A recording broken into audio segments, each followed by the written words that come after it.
အားလုံးမင်္ဂလာပါကျွန်တော်ဒီနေ့ပို့ချပေးမယ့် Excel သင်ခန်းစာကတော့ကျွန်တော် Excel မှာ percentage ပေါ့နော်ရာခိုင်နှုန်းတွက်နည်းလေးဖြစ်ပါတယ်။ဟုတ်ပြီအဲ့တော့ကျွန်တော်ရာခိုင်နှုန်းတွက်မဲ့နေရာလေးတွေကိုအားလုံးကွက်ပြီးတော့ select ပေးလိုက်မယ်ပေါ့နော်ဒီနေရာလောက်။ဟုတ်ပြီပြီးတော့မြန်မာဖောင်ပြောင်းမယ်ဆို G1 ပြောင်းလိုက်မယ်နော်ဆို G1 ဟုတ်ပြီ enter ခောက်လိုက်မယ်။ဒါဆိုရင်ဒီနေရာတွေမှာမြန်မာလိုရေးလို့ရတယ်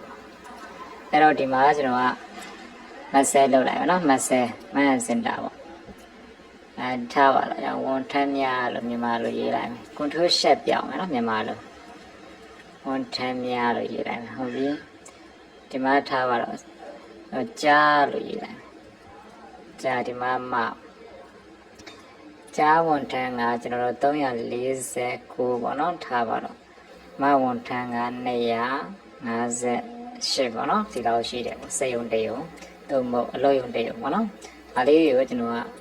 slash ဆွဲမယ် off order ထည့်လိုက်မယ်နော်ဒီတိုင်းလေးပေါ့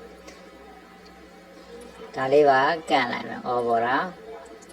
ဟုတ်ပြီဒီနေရာမှာပေါင်းလိုက်မယ်ကျွန်တော်ပေါင်းလို့ရေးလိုက်ဟုတ်ပြီသူတို့နှစ်ခုကိုပေါင်းမယ်ညီညာချင်းဆန်နဲ့ပေါင်းမယ်နော်ညီညာချင်းဆန်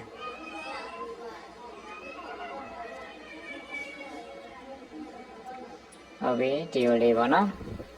ဒါဆိုဝန်ထမ်းရဲ့ဥယျာဉ်တွေ့ရမှာ600ကျော်ရှိမယ်ပေါ့ဟုတ်ပြီအဲ့တော့ကျွန်တော်တို့ရာခိုင်နှုန်းတက်မယ်ဆိုရင်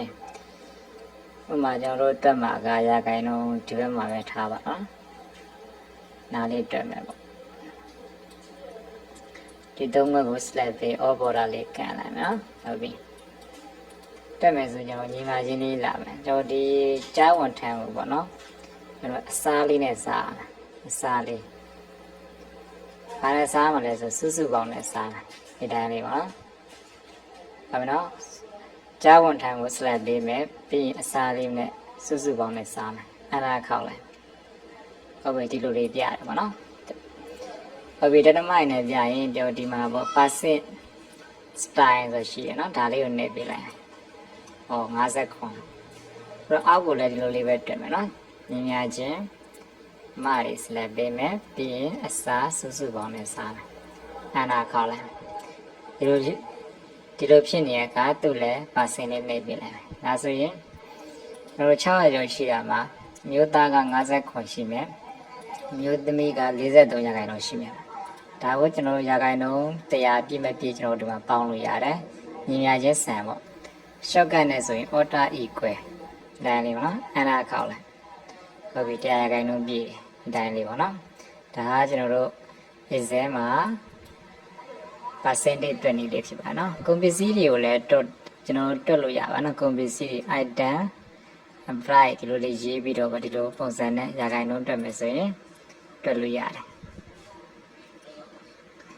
โอเคဒါရာခိုင်နှုန်းတွက်နေကိုနားလည်မယ်ထင်တယ်အားလုံးအဆင်ပြေပါစေ